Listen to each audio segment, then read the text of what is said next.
A është kjo vajza e fshehtë e Putinit? Dalin detajet ja se si dhe kush e zbuloi identitetin e saj dhe ku po strehohet ajo.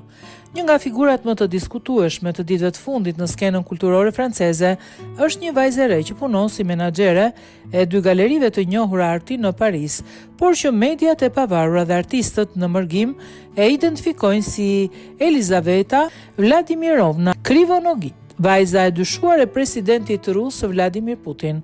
Zbulimi ka shkaktuar polemika të mëdha në rrethin artistëve që angazhohen kundër luftës në Ukrainë. Elizaveta, e njohur me pseudonimin Liza Rudnova, është menaxhere pranë asociacionit L që drejton 2 galeritë pariziene, Studio Albatros dhe L Galeri. Pikërisht o galeri janë kthyer në hapësira ekspozimi për artistët rus dhe ukrainas që janë shprehur kundër luftës në Ukrainë dhe regjimit të Kremlinit. Në fakt, për shumë vete e bën të papranueshme praninë e dikujt që dyshohet të jetë bie një prej arkitektëve të luftës. Denoncimi i parë publik erdhi nga artistja ruse në mërgim, Nastya Rodionova, e cila përmes një postimi në Facebook rrëfeu se kishte dëgjuar zëra për identitetin e vërtet të Liza Rudnovës.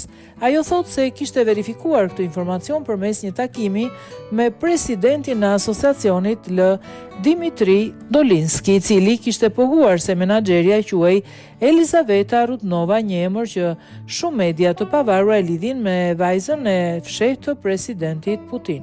Sipas një hetimi të vitit 2020 nga platforma ruse investigative Projekt, Elizaveta ka lindur në 3 mars 2003 dhe është vajza e Svetlana Krivonovik, një ishpastruese nga Shën Petersburg, që për një kohë të gjatë thuhet se ka qenë partnere intime e Vladimir Putin. Që prej kësaj periudhe, ajo është bërë pronare e restoranteve luksoze, aksionere në Bankën Rosia dhe zotëruese e pasurive të paluajtshme në Moskë dhe në Ishujt Kamenej, një pasuri e vlerësuar nga mediat në mbi $100 milion.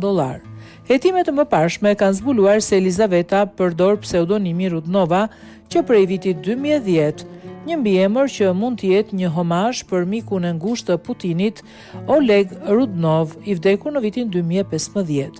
Në vitin 2023, televizioni Ukrainas TSN raportoi se Elizaveta studioi në Paris duke përdorur një pasaport me mbiemrin Rudnova, të njëjtën datë lindje dhe numër telefoni si Krinovgit.